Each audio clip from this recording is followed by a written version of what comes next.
Hello, and welcome to another edition of the Final Wrap Sports Talk Show, live on DerekShapiroShow.com. I am your host, the NFLExporter, and I am excited to be with you today.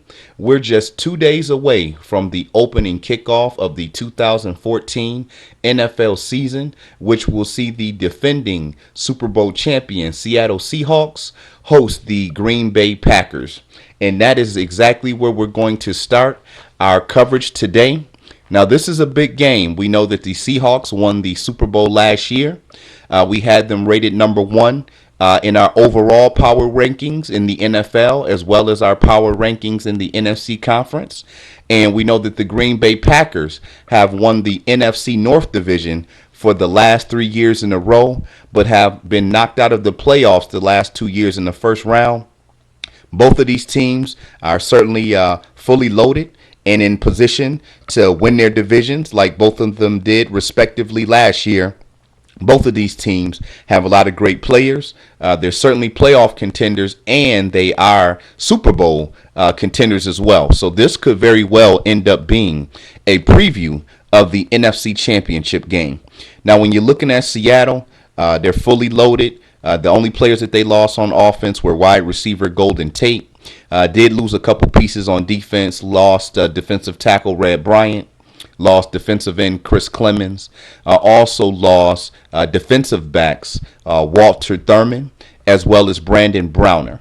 But Percy Harvin is now on offense. He missed the majority of last year. He's fully healthy. I'm quite sure he's going to be a big weapon for the Seahawks this year, not only on offense, but he's also a punt and kick return specialist. And then the Seahawks defense is well intact and in place, and I really like what they did by going out and getting Big Kevin Williams, the former Pro Bowl defensive tackle from the Minnesota Vikings. For the Green Bay Packers, we know it starts with elite quarterback Aaron Rodgers. Has some great weapons in the passing game, and wide receivers Jordy Nelson, Randall Cobb, and second-year guy Jared Boykin. Also has a big-time running back in Eddie Lacy.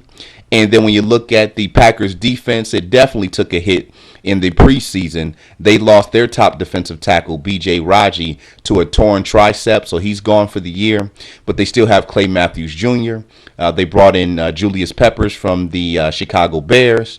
You still have A.J. Hawk. They have a lot of depth. Some second and third year guys, Nick Perry, Dante Jones. And they have a pretty good secondary with Tramon Williams, Sam Shields, Casey Hayward, Morgan Barnett, and their number one draft pick this season, Ha Clinton Dix, the free safety from the University of Alabama. So when we're looking at how this game is going to shape up, we certainly are going with Seattle in this one. They're going to be getting presented their Super Bowl rings. They already have one of the loudest, if not the loudest, crowd in the NFL, the 12th man. They're going to be very excited and loud. And last year, anytime Seattle's defense played an elite quarterback, Peyton Manning in the Super Bowl, they played Drew Brees a couple times from the New Orleans Saints, they shut those opposing quarterbacks down. This Seattle Seahawks defense really rises to the occasion, really turns it up a notch when it comes to playing elite teams and elite quarterbacks. And then on the offensive side of the football, Russell Wilson has had an outstanding preseason. He looks really sharp. Marshawn Lynch is in beast mode. He's ready to roll. And so I certainly am going to give the edge to the Seattle Seahawks in this one.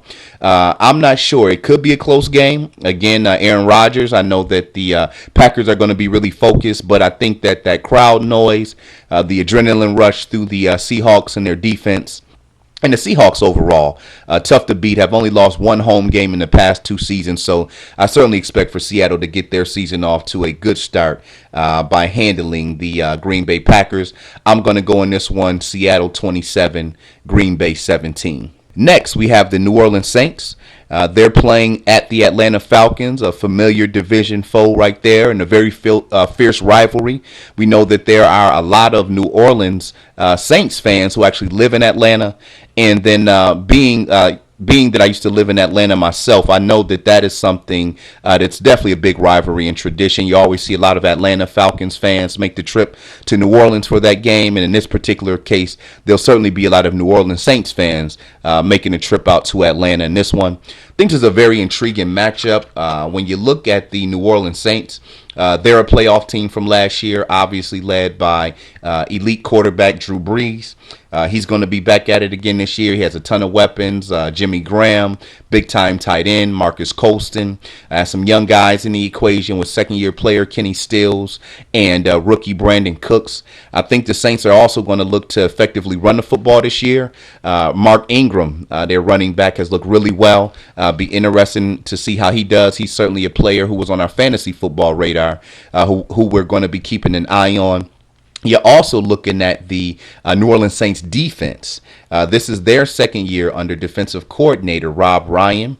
They were certainly improved last year. We know that the Saints defense have pretty much been the weak link for the past couple seasons with that explosive offense, but they certainly got some playmakers. Cameron Jordan, defensive end, he's certainly stepping his game up. He's turning into one of the better pass rushers and overall defensive ends in the NFL. On the second level there, you have Curtis Lofton. He's a hard hitter, definitely tough against the run. And the Saints boast one of the best safety tandems in the NFL with second-year player Kenny Vaccaro, and they brought over the ball hawking free safety Julius Byrd from the Buffalo Bills. And Jarius Byrd from the Buffalo Bills.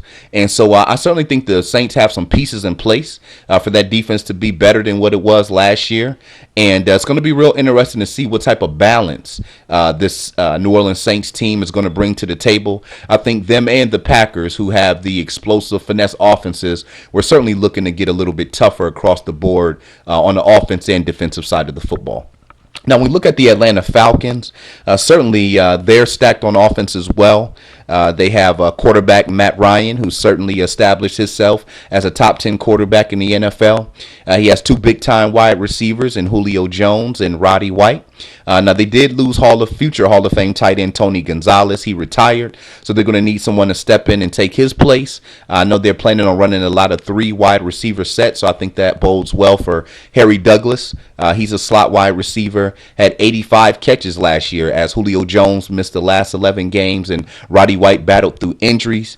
And then they still have running back Steven Jackson. Obviously, he's not his old self, but he's still a very effective football player, a power back. If he can stay 100% healthy, I think the biggest concern for the Atlanta Falcons is health on the offensive side of the football. In the preseason, they lost their starting tackle, Sam Baker, for this season. And so that offensive line was a major concern. They went out and drafted tackle Jake Matthews from Texas A&M, and so he's got a lot of responsibility on his shoulders. He's going to be replacing Baker. That Atlanta Falcons offensive line had been in shambles the last couple years, and so I think that's a major concern. If they're not able to open up holes in the running game, then at that point the Falcons come one-dimensional, and we've seen them struggle with pass protection. Matt Ryan, again, is one of the elite passers in the NFL as far as putting up big numbers, and he certainly has some top-tier targets in the passing game, but if he does not have time to get the football off, then we know that's null and void.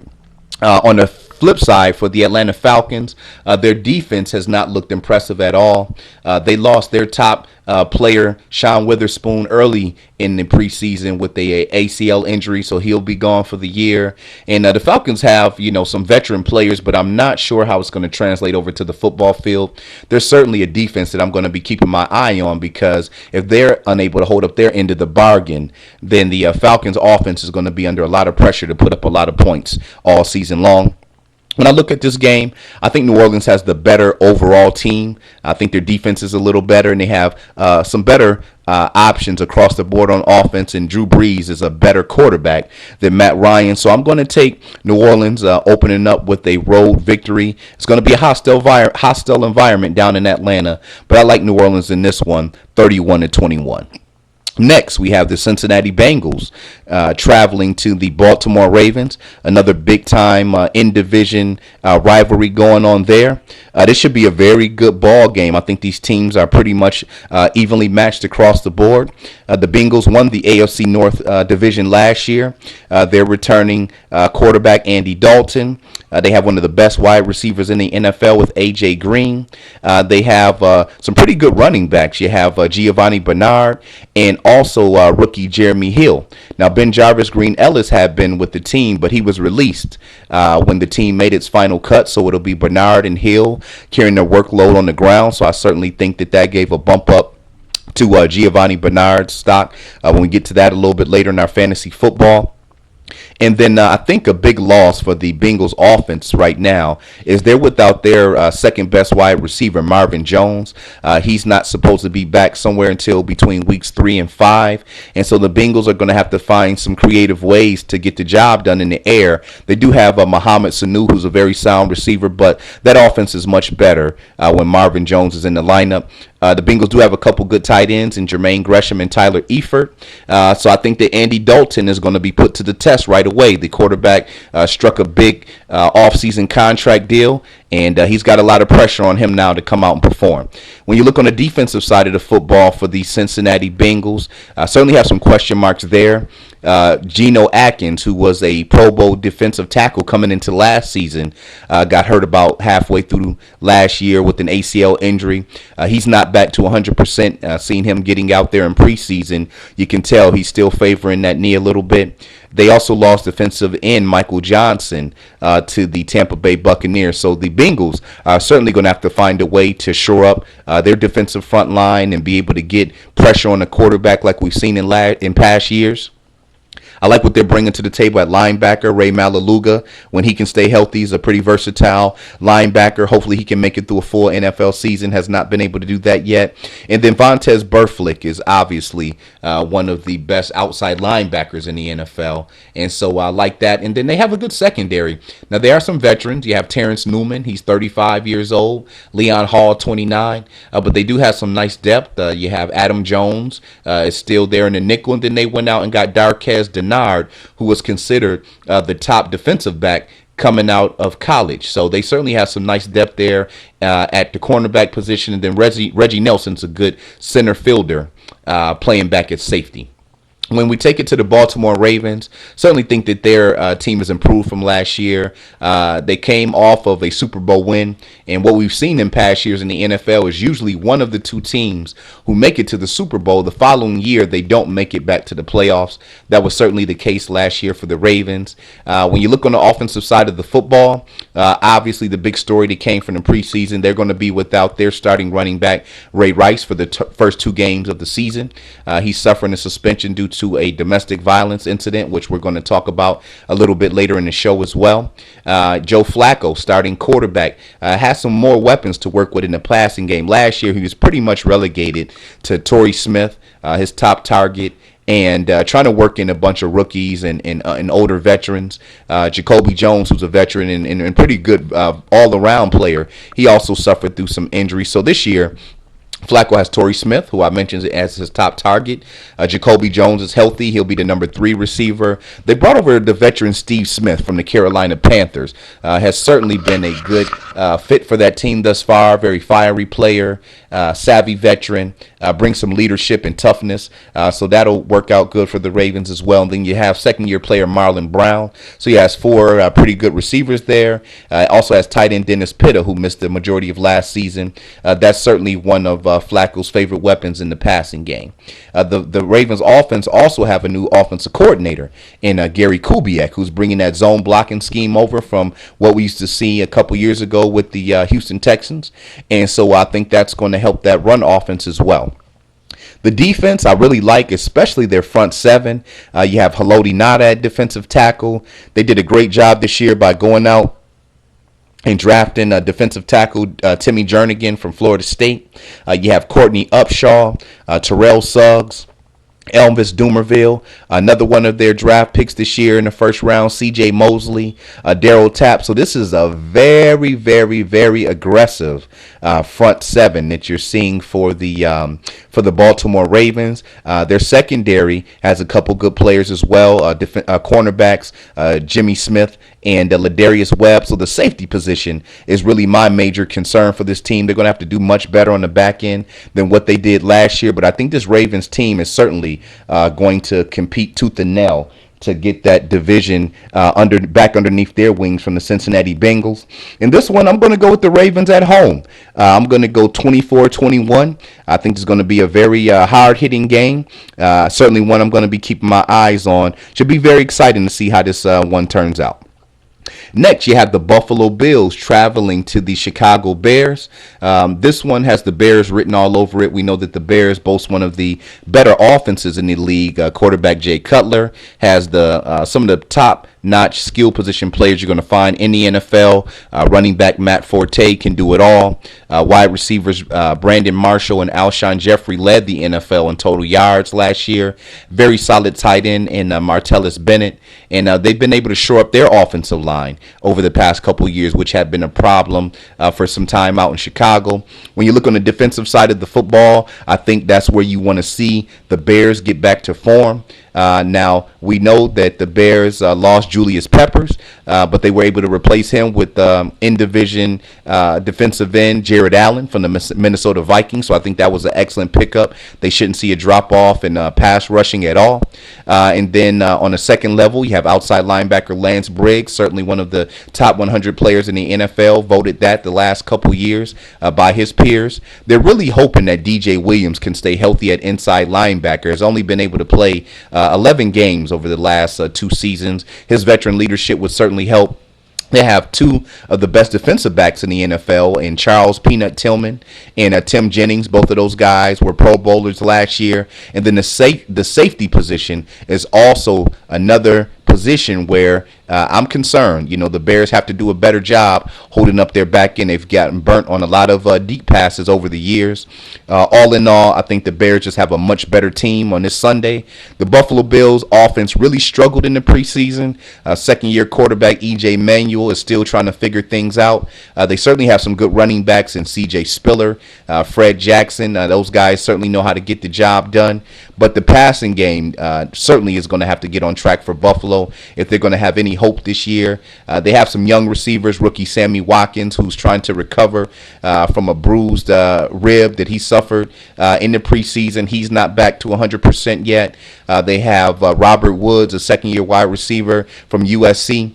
And then they brought over Mike Williams, who's entering his 5th year. He came over from the Tampa Bay Buccaneers. So the Bills' offense, especially in the passing game, is very young. I think it's going to take some time for them to figure things out. They're really going to need to be effective running the football this year. And when you look on the defensive side of the football, certainly some bright spots for the Bills. On the front lines, you have Marcel Darius and Kyle Williams, two of the best defensive tackle tandems in the NFL. Certainly Mario Williams is a guy who can bring a lot of heat from the edge. They have Brandon Spikes at middle linebacker, brought him over from the New England Patriots. Certainly was a good pickup considering the Bills lost their top linebacker, Kiko Alonso, who came in second in the Rookie of the Year voting last year. He's out for the entire season. The Bills' secondary is a concern. They certainly played well in the preseason. A lot of guys who you may not be familiar with their names, but they're certainly going to need these guys to step up. Stephen Hill was a first-round draft pick a couple years ago out of the University of South Carolina. And then Leotis McKelvin, they've been waiting for him to turn the corner for years now. And so overall, when I look at this game, I think that the inexperience thus far for the Bills' passing game is going to prove fatal. They're really going to need to pile up a ton of running yards, which is possible. The Bears did have one of the worst running defenses in the NFL last year. But I think all in all, the Bears are just a better team at this particular point in time in the season. I think they're going to force E.J. Manuel into a lot of turnovers. Frustration could set in early. I like Chicago at home in this one, 30-17. Next, we have the Washington Redskins traveling to the Houston Texans. And this should be one of the better games this upcoming Sunday. We know that the Redskins had a dismal year last year, did not make the playoffs. Robert Griffith III was trying to find himself. This is a new improved offense this year, though. You have wide receiver Deshaun Jackson, who came over from Philadelphia. You're now pairing him up with Pierre Garçon. So that's a nice tandem there. Alfred Morris has certainly established himself as one of the top 10 running backs in the NFL, piling up over 2,800 yards the first 2 seasons in the NFL. You have a nice tight end in Jordan Reed. He's in his second year. And so it's really on Robert Griffith III to get back to playing solid football, making smart decisions, using his legs to pick up first downs and buy time. And I need to see him back accurate with the football like he was as a rookie back in 2012. They have a new head coach in Jay Gruden, who was the offensive coordinator for the Cincinnati Bengals. So I certainly think at some point in the season, they'll be able to get that offense on track. When you look on the defensive side of the football, we have some very good players. You know, I'm expecting this Redskins defense to be much improved than what it was the last couple of years, which was hovering around the lower tier of the NFL. They brought over Jason Hatcher, defensive tackle from the Dallas Cowboys. You still have Brian Arakpo and Ryan Kerrigan, 2 very good outside linebackers who can get after the quarterback. They have some nice secondary players, D'Angelo Hall, Dave Emerson in his second year. And then you have safeties, Brandon Merriweather, who's got to do a better job. He has a reputation right now of headhunting and being a dirty player. So he's got to find a way to clean his act up. I really like them bringing over veteran Ryan Clark from the Pittsburgh Steelers, a guy who I think could add some leadership and bring a winning mentality over to this Redskins team. The Redskins, obviously, their biggest loss was their middle linebacker, London Fletcher Baker, who had been a stud for so long in the NFL. We certainly wish him the best at what he's going to be doing now that his NFL career is over. When we take a look at the Houston Texans, certainly some changes here and a lot of cause for concern on the offensive side of the football. Now, when I'm taking a look at what they're bringing to the table, it all starts with Arian Foster. Did not play the preseason due to some calf and hamstring lingering injuries. Had back surgery last year. We know that coming into last season had been one of the top running backs in the NFL 3 years prior to that. And so I think their season really hinges on him, and we've got to see him fully back healthy. You know, a hamstring injury is certainly one that can linger. We've seen him battle with that over past years, and we want to make sure that that back is in place. If he is not healthy, then it's going to be another long season for the Houston Texans. Now, they did get rid of their veteran quarterback, Matt Schaub. In steps Ryan Fitzpatrick. He was playing for the Tennessee Titans last year. Certainly not a what's considered a starting quarterback, but really was the best of what was available to the Texans this offseason, so they're going to give him a go. Certainly has some good wide receivers in Andre Johnson and DeAndre Hopkins. So that's certainly, we'll see how that works out for him. They're very thin at wide receiver, so those guys certainly need to stay healthy. We look on the defensive side of the football. This is a unit that certainly I think can get back on track. Last year kind of just fell by the wayside, suffered some early injuries. And, you know, once the snowball effect started taking place, they won their first 2 games of the season, lost their last 14. So it's each loss, you kind of just seen the fire and the flare come out of this defense. It wasn't said out loud, but you can tell that they really felt that the offense was lacking, and they kind of just threw in the towel. They still have the big-time defensive tackle J.J. Watt, one of the best defensive players in the NFL. They went out and drafted Javion Clowney with their number 1 overall pick from the University of South Carolina. He certainly looked the part in the preseason, expecting big things out of him. They're returning Brian Cushing. He's a guy who certainly has some good flexibility on that front end, has suffered through injuries.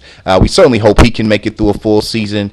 He does a good job at stopping the run, also does a good job at rushing the passer, and can drop back into coverage. So very valuable asset there. Has some nice cornerbacks, Jonathan Joseph, Kareem Jackson. Their safeties I'm not too impressed with, but I think if you look at this Texans defense as a unit overall, they certainly have some pieces in place to get back to what we got accustomed to seeing, being a very aggressive defense that forced a lot of turnovers under defensive coordinator Wade Phillips.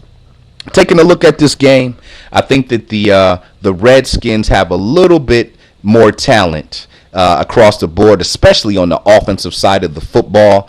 I think it's going to be a close game. Again, Arian Foster is the key. This is going to be our first opportunity to see him on the football field and what he looks like. But I'm going to take the Redskins in a close one on the road, 20-17. Next, we have the Tennessee Titans taking a trip out to the Kansas City Chiefs. When we're looking at the Kansas City Chiefs, 13-3 last year, made the playoffs, took a heartbreaking loss in the first round to the Indianapolis Colts. It's going to be interesting to see how it plays out in Kansas City this year. I certainly don't think that 13-3 is in the cards again for them, but they certainly have one of the best running backs in the NFL. And Jamal Charles led the NFL with 19 total touchdowns last year. Had over 2,000 all-purpose yard. We know that this guy's a stud. He's going to be carrying the workload again for the Chiefs.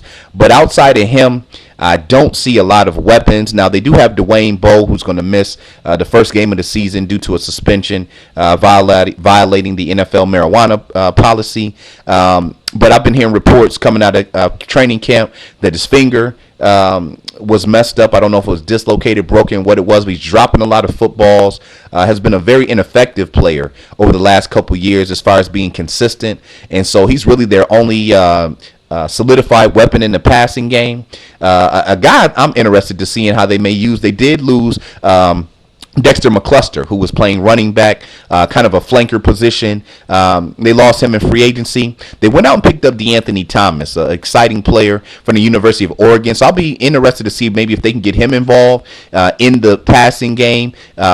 Maybe just get him involved in the offense, period. Explosive player. Try to get him out in open space because I really don't see a lot of other weapons in the passing game for the Kansas City Chiefs. Quarterback Alex Smith just received a new contract, so I know he's happy. I've seen him being a guy who's like an elite game manager. Certainly has mastered managing games.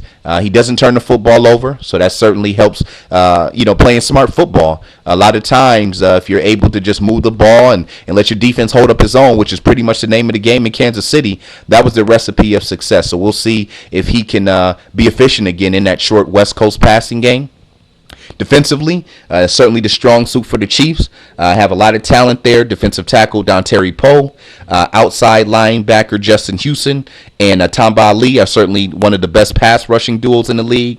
Derek Johnson's a staple at inside linebacker, definitely a playmaker. Now, they did lose defensive back Brandon Flowers to the Chargers, but Sean Smith will replace him. They feel like they have enough talent at defensive back, and Pro Bowl safety Eric Berry is a guy that they feel can handle things on the back end and keep that secondary shored up. So it's going to be interesting to see if Kansas City is going to be bringing to the table the same defense that they did last year, which was amongst the league's best, especially when it came to sacks and forcing turnovers.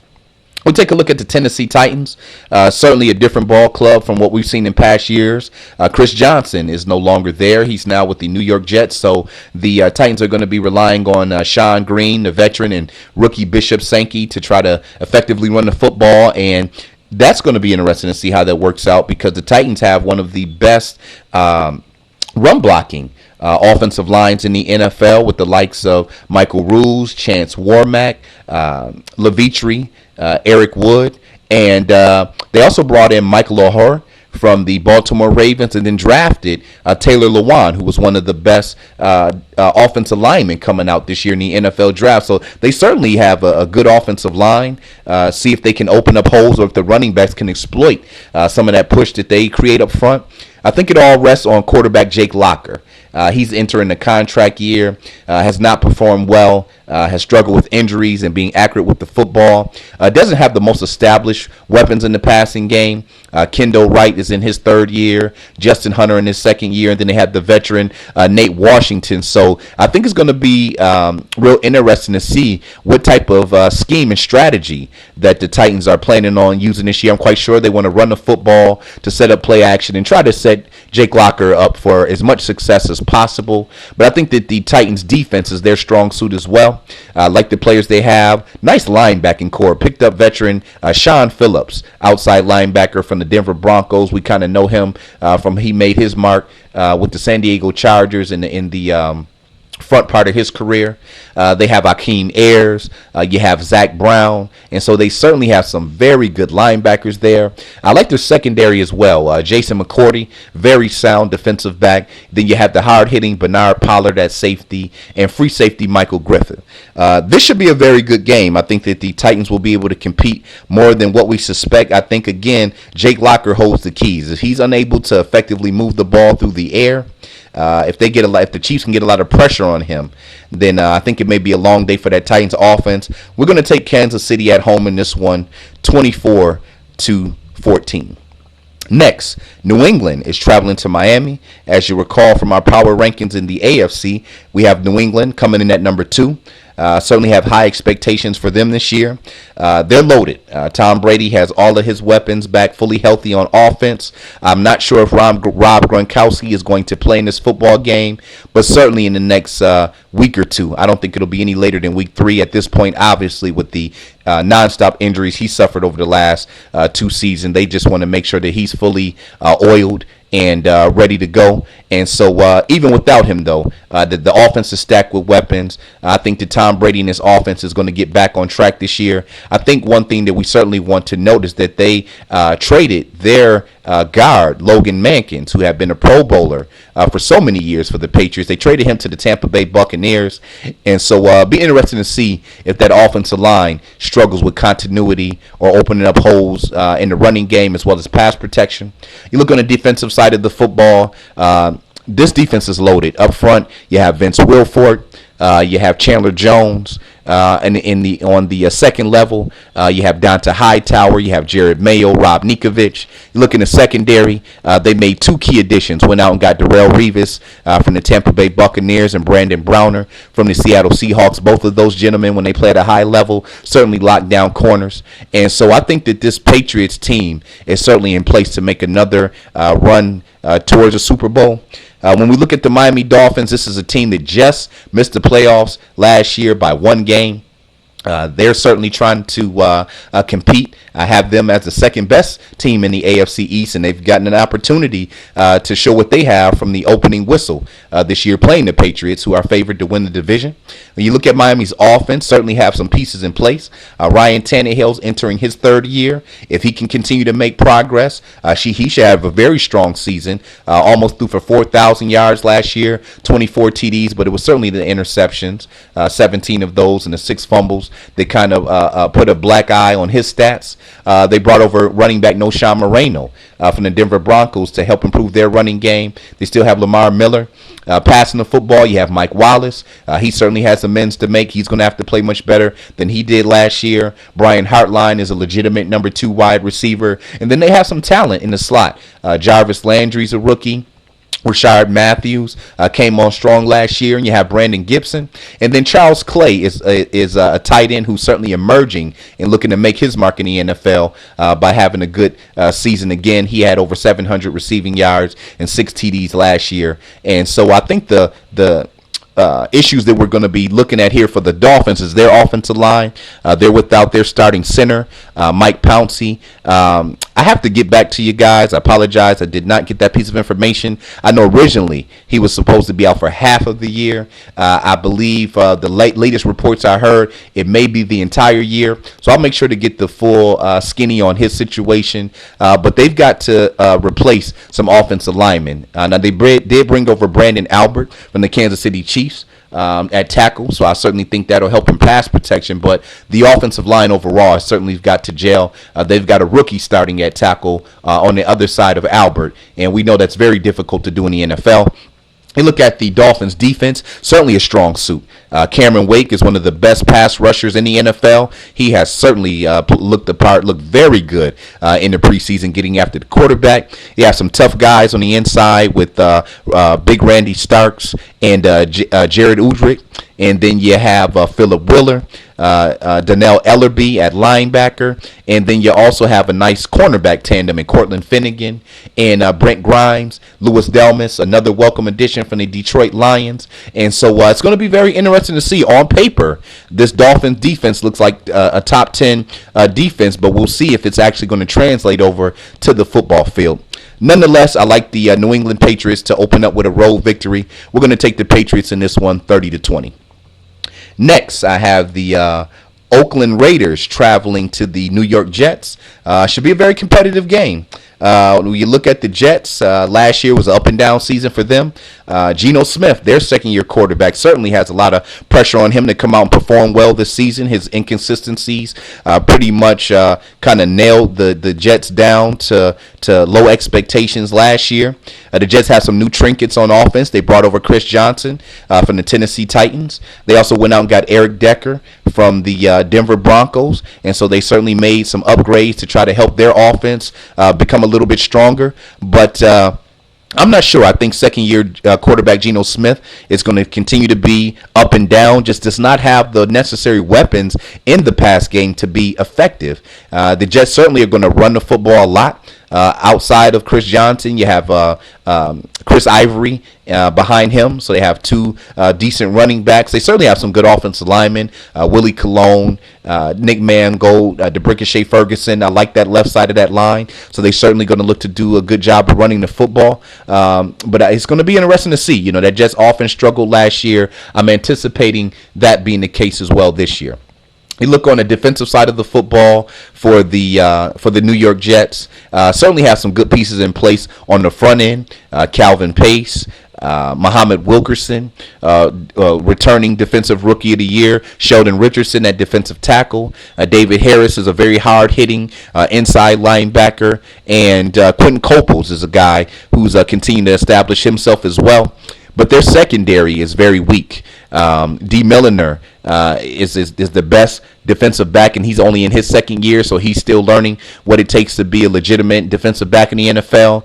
They have a rookie, Calvin Pryor, who's certainly a guy we're going to be keeping our eye out on. We spoke about him in the preseason. Has a lot of upside, but it's not what we're accustomed to seeing. The Jets usually have a strong secondary. This year it's weak.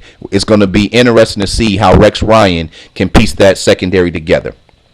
Taking a look at this Oakland Raiders team, another team that they did a great job in the offseason in the free agent market, pretty much overhauled their roster. We have a new starter at quarterback in Matt Schaub, new starter at running back in Maurice Jones-Drew, new starting wide receiver in James Jones, who came over from the Green Bay Packers. You have on defense, they brought over Justin Tuck from the New York Giants, Lamar Woodley from the Pittsburgh Steelers. Went out and got a couple defensive backs, Terrell Brown and Carlos Rogers from the San Francisco 49ers. They also spent their top draft pick on versatile outside linebacker Khalil Mack, who can rush the passer, is good against the run, and this guy can actually drop back in coverage. So when I think you mesh all of these players into what the Raiders already had, this defense should be improved. I don't see any reason why not. This team overall, with all that veteran leadership, and a lot of those players won. You know, Tuck won a couple of Super Bowls. Out with the Giants. Woodley is bringing Super Bowl experience over from the Pittsburgh Steelers, and Terrell Brown and Carlos Rogers certainly have been a part of a winning tradition over with the San Francisco 49ers. And so this Raiders team, they're one of the teams I'm really looking forward to seeing this year, because on paper, if they can put it all together, they certainly should be a team who could make a push for the playoffs this year. Very interesting game. I'm going to definitely have my eye on this one. I'm going to go with the Raiders. I think the Jets at home are going to be a tough out, but I think the Raiders have a better overall team. And I'm going to take them in a close one, 17-16 over the Jets at home. Next, we have Jacksonville traveling to Philadelphia. We know that the Eagles won the NFC East division last year. They're returning a lot of their talent. It all starts with running back Shady McCoy, who led the NFL in rushing last year. Had a nice addition in bringing over Darren Sproles from the New Orleans Saints. Quarterback Nick Foles is looking to improve on his record-setting season. Last year had 27 TD passes, only 2 interceptions. This guy is certainly establishing himself as a top-notch quarterback in the NFL. In the passing game, you have Jeremy Maclin returning from an injury. He's going to be expected to take the place of Deshaun Jackson, who left to the Washington Redskins. Riley Cooper's at wide receiver. And then Jason Avant had been a staple at that slot position for so many years. He's gone now. now, but rookie Jordan Matthews from the University of Vanderbilt is going to step in and take his place. Big 6'3", 212 guy. He had a very productive preseason. Then they have two good tight ends in Zach Ertz and Brent Selleck. The Eagles have one of the best offensive lines in the NFL with the likes of Jason Peters, Todd Jimenez. Lane Johnson is a guy who's going to miss the first 4 games. He's in his second year out of Oklahoma due to violating the performance enhancement drug policy.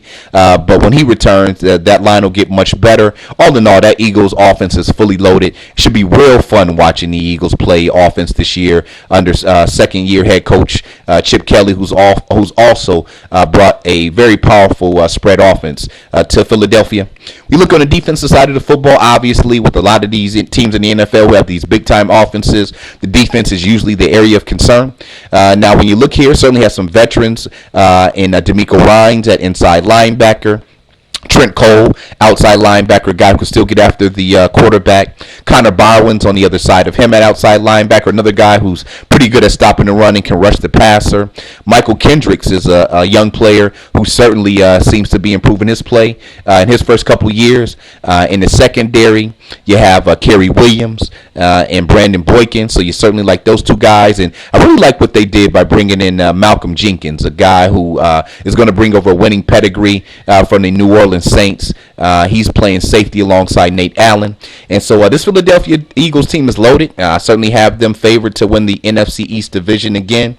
When we take a look at the Jacksonville Jaguars, obviously were the one of the worst teams in the NFL last year.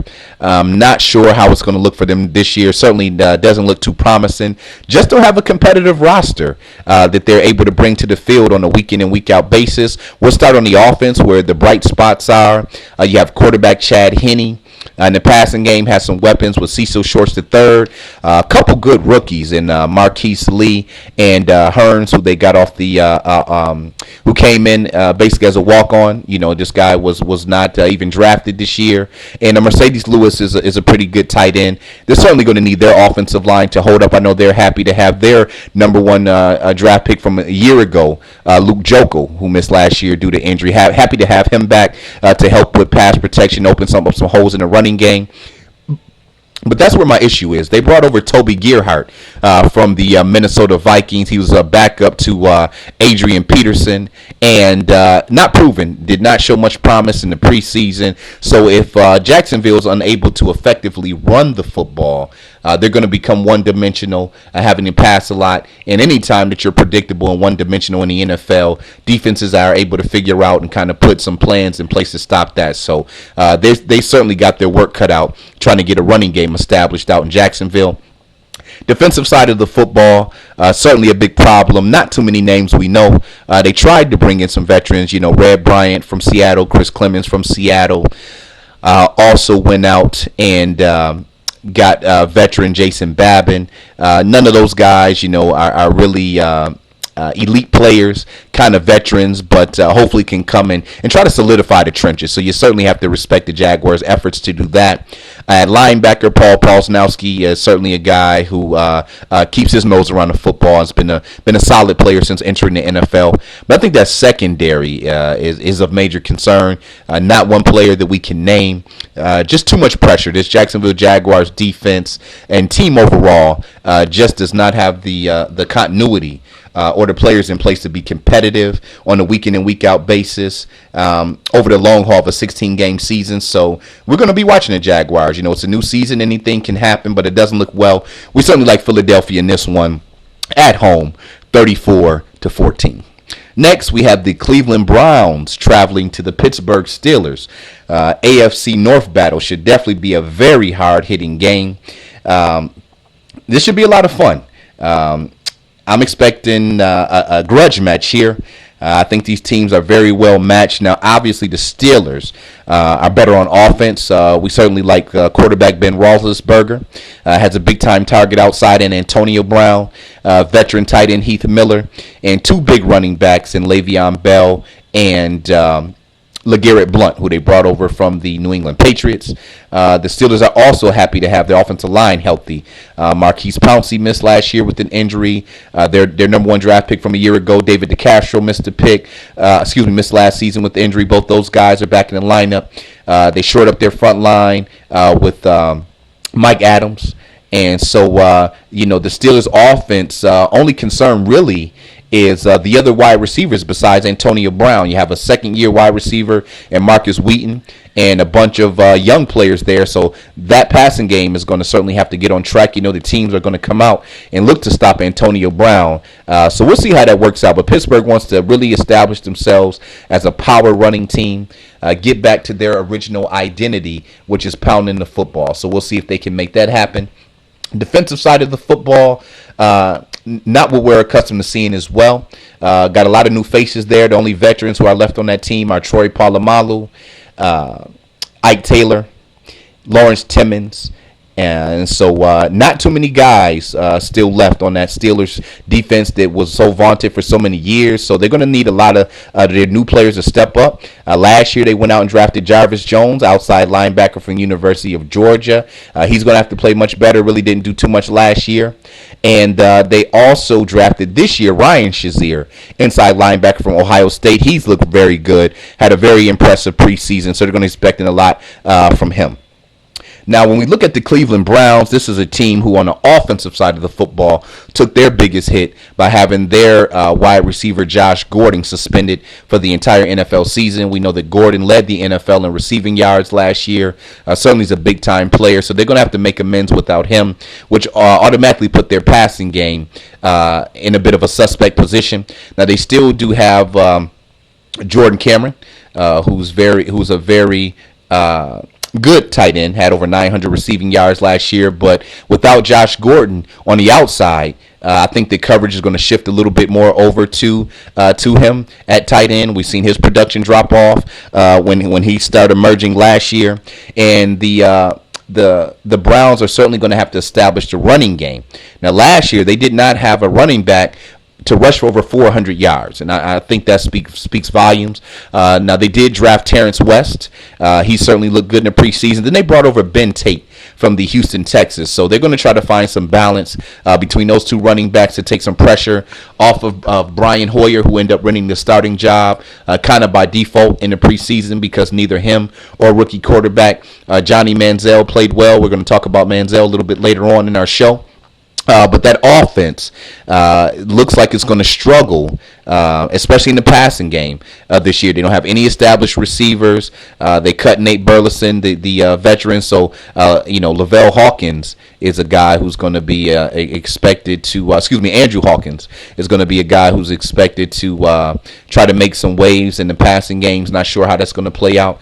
But certainly this Cleveland Browns defense is legitimate. You have a lot of good players on the defensive side of the football. Some names that we do know: defensive tackle Phil Taylor, outside linebackers Paul Kruger and Barkevius Mingle, defensive backs Joe Hayden, who has certainly established himself as a top 10 defensive back in the NFL. He can shut a lot of wide receivers down. They went out and spent a first-round draft pick on Justin Gilbert. He's certainly been honing his craft in the preseason. Then they brought in Dante Whitner, a very hard-hitting strong safety from the San Francisco 49ers. And then, like I said, they have some other guys who names aren't that notable, but this is a system that is firmly in place. I really like this Cleveland Browns defense. We're going to give the edge to Pittsburgh at home. We're thinking that offensively they should be able to put enough plays together. But this Cleveland Browns defense is certainly going to keep the Browns in a lot of games this year. We're going to take Pittsburgh at home 20-13. Next, we have the Minnesota Vikings traveling to the St. Louis Rams. Should definitely be a good game here. Now, we know that the biggest news in this game is that the Rams starting quarterback, Sam Bradford, suffered a ACL injury again. He's gone for the entire year. Certainly, I feel bad for him. Second straight year, he's going to be out with an ACL injury. We hope that this guy can get back to full strength. Has just had a problem with a string of injuries in his young career. And so there's a lot of pressure now on that St. Louis offense. They don't really have any established wide receivers. You were certainly looking at Sam Bradford, how accurate he was with the football to help that situation out. Now you have a second string quarterback in Sean Hill. He certainly has his work cut out for him. You know that the Rams are going to be leaning on running back Zach Stacy a whole lot in the running game. They certainly have some good offensive linemen up front. You have Jake Long, who came over last year from the Miami Dolphins. He's certainly a Pro Bowl type tackle. They went out and drafted Big Greg Robinson from the University of Auburn. He's going to be playing guard alongside of Long, so it certainly should be some room for Stacy to run. But going to be intriguing. You know, he's really the only guy established on that Rams offense. Yes, Tavon Austin is a very explosive, very electrifying player. But again, it's going to be interesting to see how they try to get him involved if they don't have an accurate passer like Bradford back there. And then also, tight end Jared Cook is certainly worth a mention. Solid tight end, can create separation from linebackers. So I think the Rams now have had 2 weeks to try to figure out how they're going to try to make amends for the loss of Sam Bradford. On the other hand, the bright side for this Rams team is their defense. Very aggressive front seven. They boast possibly the best defensive line in football with defensive tackles. Their number one overall draft pick this year, Big Aaron Donald. Next to him, you have second-year player Michael Brockers, who came on very strong at the end of last year. A defensive end, Robert Quinn, is definitely a top 2 or 3 defensive end in the NFL, considered the best pass rusher in the NFL right now, coming off the edge. Chris Long on the other side of him. He has a motor that never stops. And then some solid linebackers. You have Dunbar, James Laurinaitis is sitting there in the middle. And then Alec Ogletree is a guy that I really like at outside linebacker. Flies around the football field. You see him pretty much everywhere in pass coverage, stopping the run, rushing the passer. The secondary is a little bit shaky. Janarius Jenkins is certainly a nice play at one defensive back, but that rest of that secondary is kind of makeshift. They're certainly hoping that front seven can do enough rushing the passer and being stout to take some of the pressure off of them. Now in come the Minnesota Vikings. Now they decided to go with veteran Matt Castle. It was a very good quarterback competition in the preseason between him and rookie quarterback Teddy Bridgewater. Castle has the job. You know, on the Vikings offense, Adrian Peterson is the main guy. Nobody can stop him. You only can slow him down. So we certainly are expecting another monster year from him. The Rams defense have their work cut out trying to stop him. The last time that the Rams seen him back in 2012, he had 182 rushing yards. So I'm quite sure that Adrian Peterson has that Rams defense attention. But it's the passing game. Obviously, this is a passing league. That's what it all comes down to. Now, Castle certainly has some effective weapons in the passing game. Look, he's got Cordero Patterson. He's set to have a big year out in Minnesota. You have Greg Jennings, an established veteran. They have a nice number 3 receiver in Jerome Simpson. And then you also have a good tight end in Kyle Rudolph. The Vikings certainly have a good offensive line. And so if they can put it together, I think this Vikings offense may catch some people off guard. But they're going to have to be consistent. That's the key. On defense, this is a unit trying to put it all together. Now, on the front line, they have defensive tackle Sharif Floyd. Drafted him in the first round last year. He's got to step up his level of play. Got a couple veterans at defensive end in Everson Griffin and Brian Robinson. On the second level, Chad Greenway, underrated outside linebacker, one of my favorite players, though, in the NFL. He's a guy who's been getting it done for many years. In the middle, you have a tough guy in Brinkley. And then keep an eye out for Anthony Barr, a rookie outside linebacker from UCLA. Look, coming into the draft, rightfully so, Javion Clowney, Khalil Mack got the majority of the press, but Anthony Barr is certainly has the skills and the intangibles to be a stud in this league. He's going to be exciting. Watch out for him. Remember the name Anthony Barr for the Minnesota Vikings. Their secondary is an area that's obviously going to have to step up. They did go out and get Captain Munnerlyn from the Carolina Panthers. Xavier Rhodes is in his second year from Florida State. Harrison Smith is in his third year from Notre Dame at safety. So that secondary is very young. I think this is a unit that's going to have to gel together. Obviously, getting pressure on the quarterback is the key. Taking a look at this game, Should be another close matchup, but we're going to take Minnesota on the road. Think their offensive prowess is a tad bit better across the board. If you look at defense, St. Louis has an edge. You look at offense, Minnesota has the edge. I think Adrian Peterson could be the difference here. Going to take Minnesota in a tight one, 24-21 at St. Louis. Next, we have the San Francisco 49ers heading out to the Dallas Cowboys. Real intriguing matchup here. Now, we know that the 49ers came up one game short of making it to the Super Bowl last year. That vaunted defense has taken some hits, as I mentioned earlier. They lost defensive back Terrell Brown, defensive back Carlos Rogers. He's no longer there. Alden Smith, their top pass rusher, gone for the first 9 games of the season. Inside linebacker Navarro Bowman, who was an all-pro and all-league performer last year, he's going to be gone the first half of the season. And then they also lost some depth there on the front lines with Glenn Dorsey being gone for the year. So this 49ers defense, they still have Justin Smith, Ahmad Brooks, Patrick Willis. In the secondary, Eric Reed, second-year players look very effective. Jimmy Ward is a top draft pick for them this year from Northern Illinois, a safety who has the versatility to cover at defensive back or in the nickel.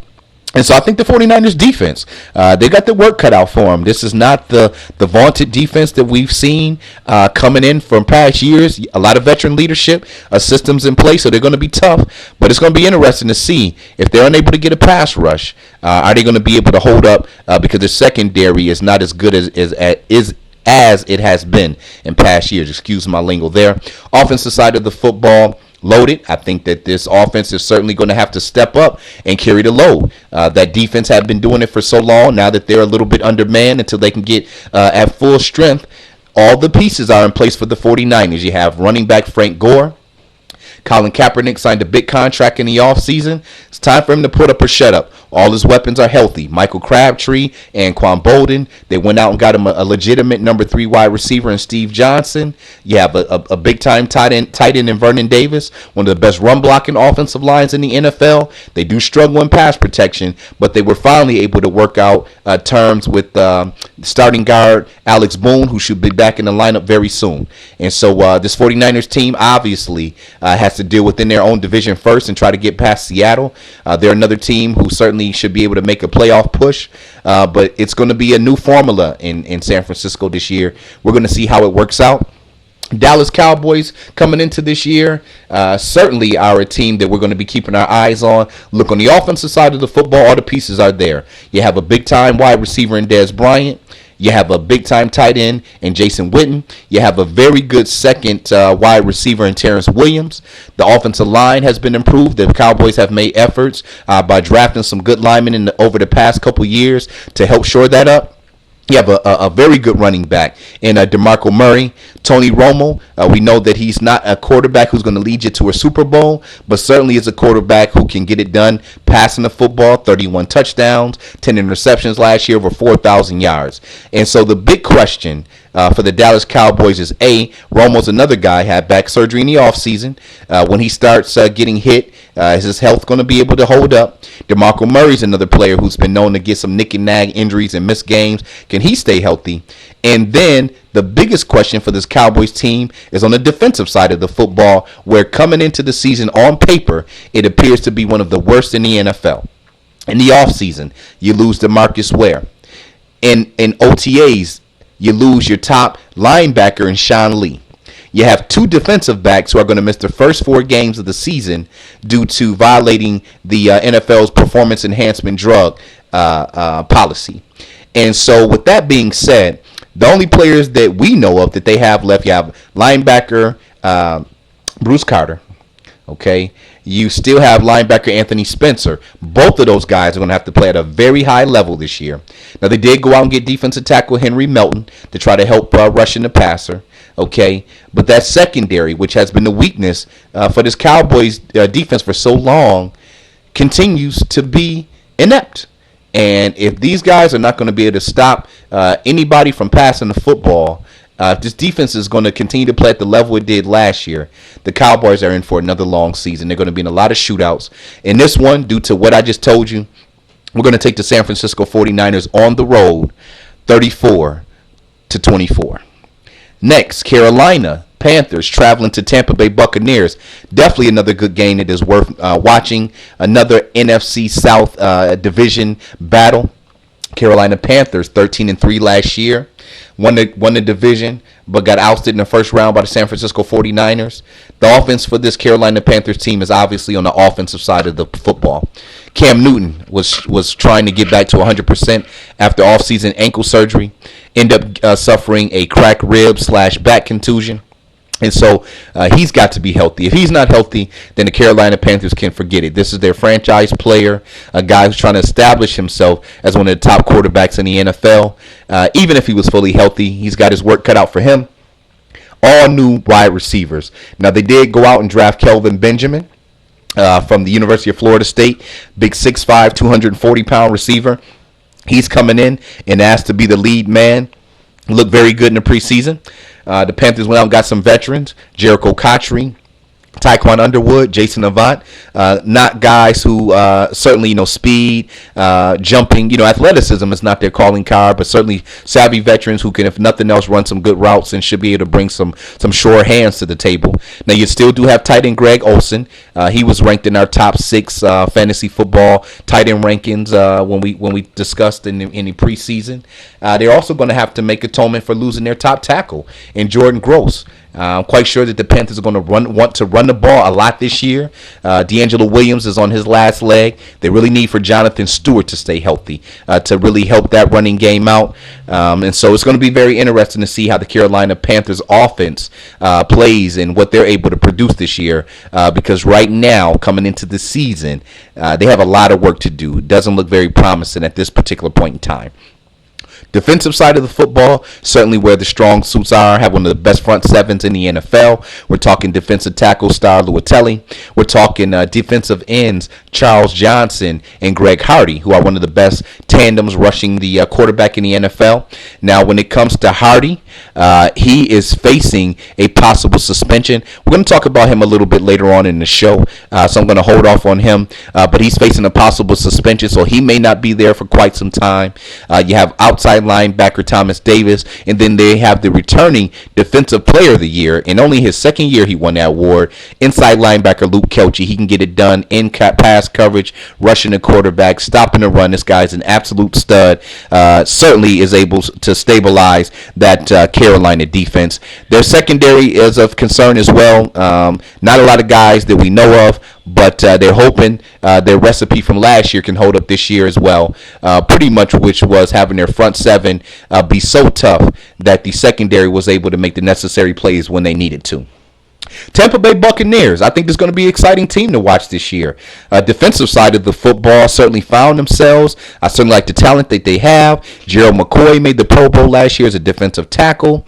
You have Levante David, another Pro Bowler at outside linebacker. Michael Johnson and Adrian Claiborne are certainly two guys who can get after the quarterback at defensive end. You have some nice secondary players, especially I think that their safeties can be one of the better tandems in the NFL. Mark Barron is a hard hitter. He's entering his third year out of University of Alabama. Deshaun Goldson is a guy who's going to have to get back to playing at the Pro Bowl level. He was playing very effectively for the San Francisco 49ers, got a big contract, came over last year to Tampa Bay, and his play fell off. Let's face it, he was not the player that he was in San Francisco and kind of got the tag of being a dirty player for some head-hunting type hard hits. So he's going to have to clean his act up. Offensive side of the football, I like what Tampa is bringing to the table. Running back Doug Martin seems like he's getting back into full form. They brought over Josh McCown from the Tampa Bay Buccaneers. He has some excellent weapons in the passing game with Vincent Jackson. He certainly established himself as a big-time wide receiver in the NFL. Rookie Mike Evans at 6'5". Definitely had a strong preseason. Expect for him to catch a lot of balls out there. And I really like what the Bucs did. They made a trade with the Patriots, as we mentioned earlier. They brought over Logan Mankins, who had been a Pro Bowler for years out in New England. That should certainly help shore their offensive lineup some. And then you have two capable tight ends and veteran Brent Myers and rookie Austin Seferian-Jenkins. So we're going to see how that situation works out for the Tampa Bay Buccaneers. Seems to be a well-rounded squad on paper. They have a new head coach in Lovie Smith, and I think he can bring some toughness and some consistency to that Tampa Bay offense. Man, this is a hard one to call. This is going to be a very close, hard-hitting game. I'm going to go with the Buccaneers in a close one, 20-17 at home. Next, we have our Sunday night football game, which is a very big matchup. We have the Indianapolis Colts traveling to the Denver Broncos. I like the Broncos in this one. Peyton Manning and company are certainly have a lot of fire and motivation as they were embarrassed in last year's Super Bowl. When you look at the offense, the only losses that they had were no Sean Moreno, but backup Monty Ball should be able to come in and handle that role. He's in his second year for the University of Wisconsin. They lost Eric Decker, but went out and got a very quality receiver from Emmanuel Sanders from the Pittsburgh Steelers. So I don't expect that offense to miss a beat at all. If anything, you just want to make sure that Wes Welker can make it through a full season. Has already suffered a concussion in the preseason. We don't want to see him suffering any more of those. If he gets one and possibly two more of those, at that point, I think he's got to start looking at how his career could hold moving forward. He's a veteran player, 33 years old, and he's got to be able to keep his self from getting those concussions. We don't want to see him hurt. Defensive side of the football, Broncos went out, made some key additions, brought in DeMarcus Ware to tandem up with Von Miller to get after the quarterback. I think that could be a very dangerous tandem rushing the passer. When you look at the secondary, they went out and got lockdown cornerback Aqib Talib from the New England Patriots. Also went out and got a very good safety in T.J. Ward from the Cleveland Browns. I think that this Denver Broncos team as a whole is a little bit better than last year on the defensive side of the football and offense combined, which is a little bit scary. I think losing Trendon Holiday is a big loss. He returned a total of 4 kickoff and punt returns last year for Denver. Certainly helped that offense to stay with good field position. Nonetheless, the Denver Broncos were number 1 in our AFC power rankings, and we certainly are expecting them to have an outstanding year. You look at the Indianapolis Colts, starting quarterback Andrew Luck is certainly a rising star in the NFL. Led the Colts to a very exciting playoff victory last year, and he has some good weapons in the passing game. Wide receiver Reggie Wayne is returning, which certainly is a good thing for Luck. They have great chemistry. T.Y. Hilton's in his 3rd year, big-time player. Him and Luck like to hook up on the deep ball. They brought over Hakeem Nicks from the Indianapolis Colts to give them some extra depth and another playmaker. Also, you have Kobe Fleener, who had a very effective season last year at tight end. Dwayne Allen, who was the starting tight end. He's back. He missed last year with an injury. So I just named to you 5 viable weapons in the passing game for Andrew Luck. The biggest issue with the Colts right now is getting that running game on track. That offensive line has yet to open up any worthwhile holes. And their running backs, Trent Richardson and Ahmad Bradshaw, 2 shorter players who have a kind of choppy step running style, not very explosive, haven't been effective. Bradshaw has actually looked a little better than Richardson. However you want to chalk it up, the Colts running game has got to get on track. We mentioned earlier, as good as Andrew Luck and company may be, if you're one-dimensional, it certainly could be a problem. On the defensive side of the football, the Colts have been tough. They don't have a lot of big-name players. Now, their biggest loss, they're going to be without their their best defensive player, Robert Mathis, is going to be suspended the first 4 games of the season. He's just a tough guy who can hold up his edge against the run and is certainly an elite pass rusher. I do like them bringing over DeQuell Jackson, inside linebacker from the Cleveland Browns. Very smart, instinctive player. Not a lot of people know about him, but if you go and check his stats, he's always amongst the league leaders in tackles. Eric Walden has been a perfect fit into that system. Vonta Davis is a good cornerback, and LaRon Landry is a hard hitter at safety. But when you look at this Colts defense overall in a matchup like this against the Denver Broncos, not enough to hold Peyton Manning and company down.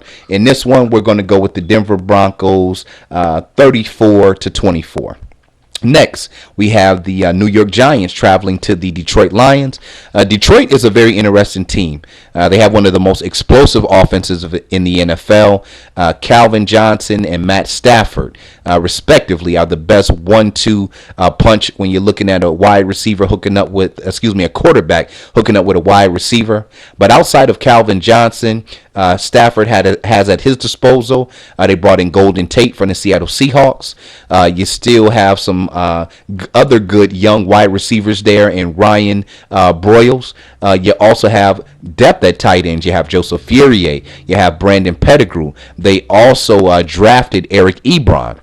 You look at running back talent there. You have Reggie Bush, who's versatile, and Joyke Bell. Both of those guys can get it done on the ground and in the passing game. So everything is set up for this Lions offense to be one of the highest scoring in the NFL this season. On the defensive side of the football, their front seven is very tough as well. And if you're kind of hearing the common theme here, it seems like that's how these NFL teams are building their defenses. If they don't have a strong secondary, they're certainly trying to get as much pressure on the quarterback up front with their defensive line, and having some linebackers who can stop the run as well as get back and drop in the pass coverage. So when you look at the Lions front line, certainly one of the better defensive tackle tandems in Ndamukong Suh and Nick Fairley. Also second-year player Ezekiel Ansah. At linebacker, Stephen Tulloch is one of the tougher inside linebackers in the NFL, and DeAndre Levy was a Pro Bowler last year. You look at their secondary, big-time question marks there. Rasheem Mathis is a veteran who's on his last leg. Darius Slay is a second-year guy still learning on the fly. They lost Louis Delmas, so they have two new safeties back there. The secondary has been a problem for Detroit in the last couple seasons. That front seven is going to have to play extremely well to help that back end be able to hold up its end of the bargain. Look at the New York Giants. This Giants team, it fell miserably last year, and based on what we've seen in the preseason, there's not a lot of hope and promise out in New York. When you look at their offense, Eli Manning, his play has certainly tapered off. I really don't know what to say about Manning. He led the NFL in interceptions last year. Doesn't look very confident. Seems to be frustrated. They have a new offensive coordinator. He's got brand new offensive skill players around him. I don't know, man. This New York Giants offense, it just doesn't look ready to start NFL season. Now, look, Victor Cruz is certainly still a very good wide receiver, but you have some young guys. Odell Beckham Jr. is a rookie. They're hoping he can step in and make some plays. Ruben Randall is consistently trying to get better. They have a new tight end in Adrian Robinson, new running backs in Rashard Jennings, and rookie Andre Williams. So let's just put it this way. The Giants offense has their work cut out for them. We're certainly going to watch this first game of the season. This is a Giants team who would end up being a very long season last year in New York. And if this team struggles, they got to an 0-4 start or 0-6 start last year. If this team continues to struggle, if they're not able to get some victories in the first couple weeks of the NFL season, you could see that tent collapse quickly in New York. Defensive side of the football, still some decent names. Jason Pierre-Paul, if he can get back to playing at a high level, he was certainly one of the best defensive ends a couple years ago in the NFL. On the second level there, John Beeson is a veteran. Hopefully he can provide some stability. I think their secondary is actually their strong suit this year. Prince Amukamara is a defensive back who's continuing to try to get better, although injuries seem to kind of hold him up. They went out and got Walter Thurman from the Seattle Seahawks and Dominic Rodgers-Cromartie from the Denver Broncos. Both of those two guys played in the Super Bowl last year. And then Antrell Rolle is obviously still one of the better safeties in the league. So if they can get their defense to kind of hold it together, which they're going to have to do, because I can tell you now it's going to take a while for that Giants offense to get it together. Just doesn't look good for the Giants right now. We're taking Detroit in this one at home, 30-17. And then our final game of the opening week, we have the San Diego Chargers traveling to the Arizona Cardinals. Should be an excellent game here again as well. The San Diego Chargers were very effective last year, 11-5 record. Were able to win a playoff game at Cincinnati. Fell to the Denver Broncos by just 10 points. You got to respect that. The Chargers are bringing back everybody that they had from last year. Phillip Rivers and company, that features Antonio Gates. Ladarius Green is a good young tight end behind Gates. Keenan Allen is establishing himself as one of the top wide receivers in the NFL. They welcome back Malcolm Floyd from the San Diego Chargers. Vincent Brown, so you have some depth there. Some good running backs. And Ryan Matthews, he'll be handling the running duties. They brought over Donald Brown from Indianapolis to continue to be able to run the ball effectively when Matthews goes out. And then you have Danny Woodhead, who's very dangerous catching the football out of the backfield. The main thing that helped the Chargers last year, they were able to shore up their offensive line by drafting stud tackle DJ Fluker. This guy was excellent last year. If he's better, man, that really bodes well for the Chargers. I really like DJ Fluker. He's one of my favorite young tackles. He probably end up being the best tackle to come out last year. You know, Eric Fisher was taken number 1 overall by the Chiefs. Then you had Luke Joko from Texas A&M to the Jaguars. But it was San Diego who landed the best offensive tackle prospect from last year in DJ Fluker. On the defensive side of the football, hey, look, San Diego's got a lot of good players out there. On the front line, you got Corey Liuget and Kendall Reyes. On the second level, they're hoping Melvin Ingram can get healthy and finally make it through a full season. You have Manti Te'o. He didn't have all the offseason distractions that he had coming into last season. I really like them picking up Brandon Flowers from the Kansas City Chiefs. And then Eric Weddle is a top 100 player for the second straight year in the NFL. And so, again, the Chargers certainly have a well-rounded football team. I certainly expect them to be back in the playoffs this upcoming year. The Arizona Cardinals did not disappoint last year at all. Actually overachieved. Were able to get a 10-6 record. Now, because the NFC was so deep and tough, and they're in the same division with San Francisco and Seattle, so a 10-6 record was not good enough to get them out of the to get them a playoff berth. But they're a very good team. Now, on the offensive side of the football, Larry Fitzgerald and Malcolm Floyd, definitely a very good 1-2 punch. We know that Fitzgerald is a future Hall of Famer, still one of the best in the business. They went out and added some nice depth. They got Ted Ginn Jr. from the Carolina Panthers. He's going to help them in the punt and kick return game. Also a number 3 slot receiver. And then Josh Brown is a guy that they drafted this year who's got top end speed. Andre Ellington is trying to make his mark in the NFL. He's going to get the starting call at running back for the Cardinals. I think it all lies on Carson Palmer. Can he limit the turnovers? Can he play at a high level? And can that Cardinals offensive line play more consistently? They've been unable to open up enough running lanes, rushing the football, and have certainly been inconsistent in pass protection. And we know that Carson is basically a statue in the pocket. So if that pocket collapses or they're not pass protecting right, Carson Palmer tends to try to force the football, which leads to some of these turnovers. Now they're welcoming back their guard, Jonathan Cooper, who they drafted last year from North Carolina, missed the entire season with an ACL injury. They're hoping that he can get into form and help them out a lot. Very nasty player, has a lot of tenacity. I think if he can round into form and play at a high level, that certainly will help that Cardinals offense. When you look at the Cardinals offense, they're shorthanded a little bit. They lost their top defensive end and defensive line player in Darnell Dockett in the preseason with an ACL injury. They're also without their top linebacker, Darrell Washington, who's lost this season for suspension. Now, their secondary is the strong suit.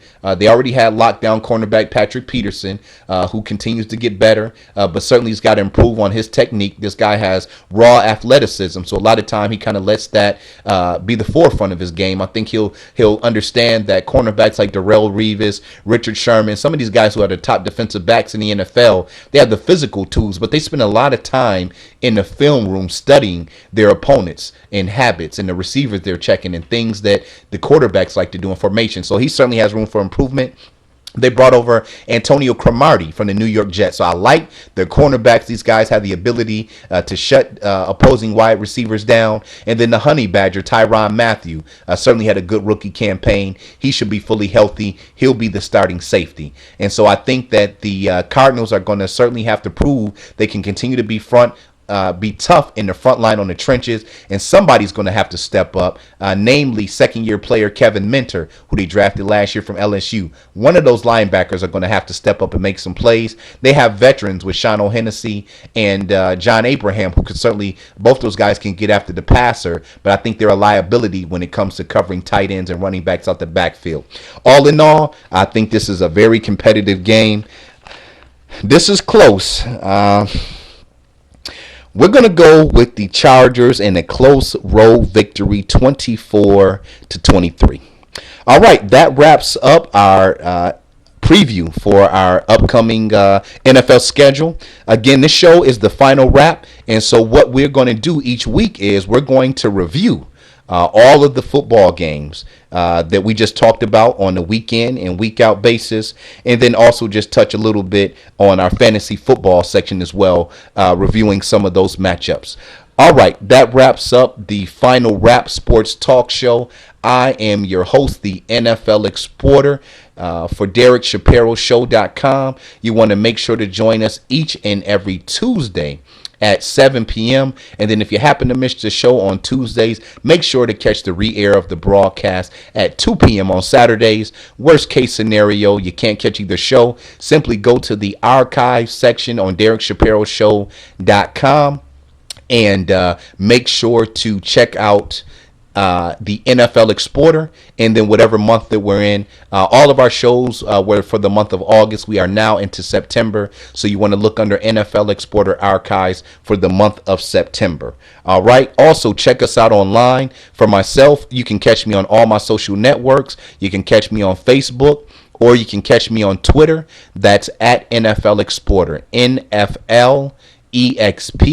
The same for Derek Shapiro. You want to find him on Facebook at Derek Shapiro Show. There's a picture of Derek with classic Fugees member Wyclef John, and on Twitter as well at Derek Shapiro Show. And that show is spelled with just SHO. So Derek Shapiro Show, SHO.